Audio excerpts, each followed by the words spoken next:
Well, for more on this situation, we're now joined via Zoom by David Otto, a counter-terrorism and organised crime expert. David, thanks very much indeed for joining us. Always good to have you on the programme.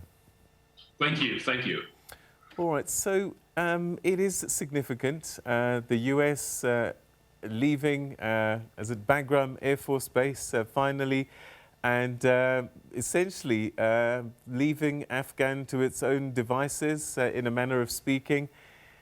The Taliban, in the meantime, reckon that they're in control of 85% of the country. Is that a fair assessment, and what might that mean? I think you're right. First of all, it's interesting that the U.S. President Joe Biden says that the U.S. is going to leave Afghanistan for them to manage their own affairs. I mean, kind of ironic. It's up to them to run their own country, he says. But this was not the case before the invasion in 2001. Of course, at that time, the U.S. used the 9/11, rightly so, to bomb and invade and occupy the country.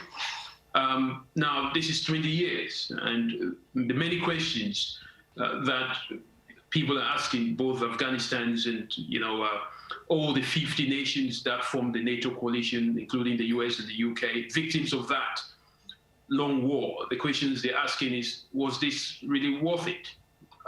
Because now we're back to the three key issues that the US actually went there to, or overtly invaded Afghanistan to do. The first was to remove the Taliban. But as you rightly said, the Taliban is now fully back. I mean, they have said that they've occupied 85% of the country, which is, has about 407 districts. So that would make it above 300 districts. Now, the Afghan government has denied that, saying that perhaps they have 2/3 of the country, which, of course, is still no good news. I mean, they're claiming that they have control of the cities, which is true, but most of the rural areas are now being taken, at a very high rate by the Taliban. Now, has Al-Qaeda disappeared, which was one of the second reasons why the US invaded Afghanistan? That hasn't happened because, Al-Qaeda now has been emboldened by the fact that the US has disappeared. I mean, I was just reading a news article where between 5 to 8,000 Al-Qaeda and Taliban prisoners have now been left in the hands of the Afghan government to manage. And there is a vulnerability issue there. Change of regime, if I may just make that last point, is one of the reasons why they went there, to bring some form of democracy. But, with the Taliban coming back at breakneck speed, I think we will likely see the democratically supported government of the Taliban looking back and thinking, what are we doing here? Now, I think the Taliban is going to take over. It's just a matter of time. So what will Afghanistan look like in the Taliban era, which, as you say, is upon us? I think, there are a couple of options. We may see, for example, a scenario where the Taliban will go back exactly where they were before 9/11. And there is a possibility that because the Taliban has not been able to untangle itself, I mean, most of the factions have not been able to untangle themselves with Al-Qaeda, then once the Taliban is back in power, then there is a likelihood that Al-Qaeda is also going to be back in power. Remember that the Taliban, as it is, students, as they call them, they got to power in Afghanistan because of the support of the Mujahideens, who were then being supported at the time by Osama bin Laden, who had a lot of support from the CIA, according to US own records, again, backed by the ISIS, which is the Pakistani intelligence. So I think what we would see is a much more angry Taliban coming back to power after 20 years. Now, of course, they may decide to have some kind of a deal with the current Afghan government, but I don't think it's going to be on the terms of the Afghan government. I think it's going to be on the terms of the Taliban, because they are now being seen as the ones with, the courage and the drive taking away equipments and ammunitions that have been left back by the US, as we saw in recent Sky News report. So it's a very delicate time, and many people are asking the questions: was this 20 years war? Was it really worth it? Are there lessons that have been learned, from Afghanistan, but also from Iraq? Or are we just going to continue to make the same mistakes? But tough days to come for Afghanistan. I suppose, in fairness, 20 years ago was a different world completely, and the decision processes back then completely different to now, and perhaps that's why they got into this war on terror, inverted commas, back then. But maybe the question is why it took so long to withdraw. Why do you think that was? I think it's very simple for those who understand the act of war. The decision to go to war is always very easy. We've seen that in so many instances.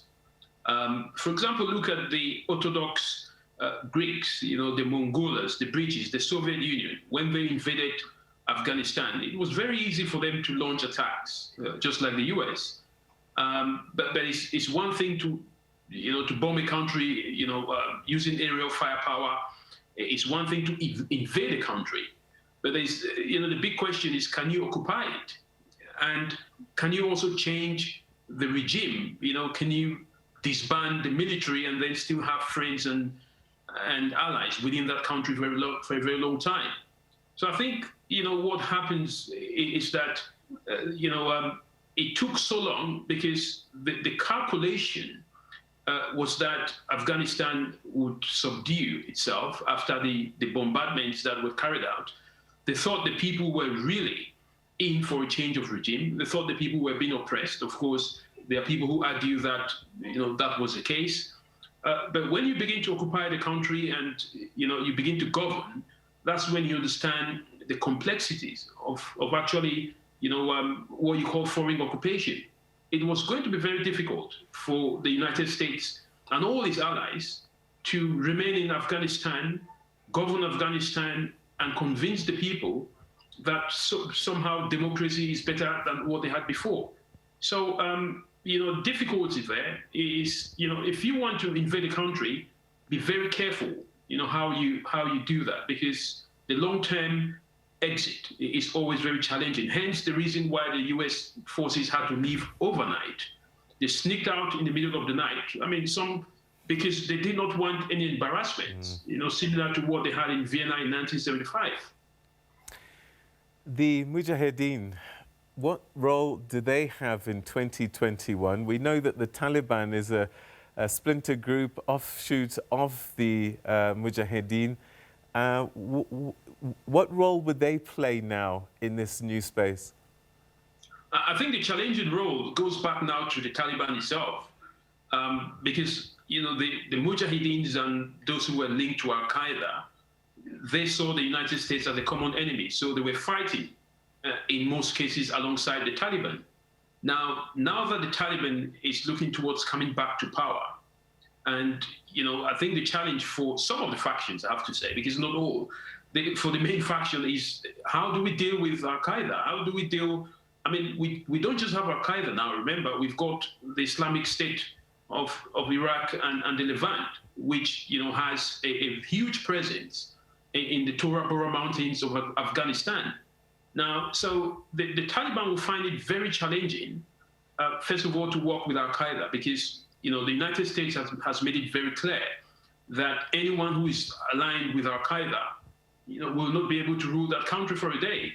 So the Taliban has to be able, at this point, to try and untie itself with the Taliban. Now, they're doing that in theory, but in practice, you can't distinguish between the Taliban and Al-Qaeda, because for the past 20 years, they've been fighting the United States as a common enemy. So it's a challenge, not just for the US, but for the Taliban itself, if they ever get to power. The US this week announced that they are thinking about offering expedited visas for certain Afghans, women politicians, journalists and people like that. Does that mean that the Taliban are probably going to unleash some kind of discomfort on people when they take over? There are two things here. From a policy point of view, the United States has to honor its promises that it made to more than 10,000 interpreters and those who helped them in fighting against the Taliban. I mean, the promise at the time was that if you help us, we will not leave you behind. And so that has to be honored. Now, if that is not honored, then what is going to happen is in any future war that the US gets involved in, that they're fighting out of their territory, then it will become very difficult for them to recruit allies within those countries. So they've got to be very careful there. Now, from a strategic and operational perspective, I think, what is happening is the US is thinking, okay, if we are taking out these interpreters, then it's a clear indication that we know that things are not being stable. So we're leaving the country in tatters. So, the US doesn't want to be openly seen to be removing people from the country, because the people who are left behind will be asking questions of, okay, which means you've destroyed the country is no longer stable, and you're taking the people that were allies. What about the people who didn't have the opportunity to be your allies? What about the people who are vulnerable to Taliban, reprisal attacks? So, either way, the US is in trouble here, and, it's left to be seen how they're going to deal with this. All right, we've run out of time, but perhaps a final thought.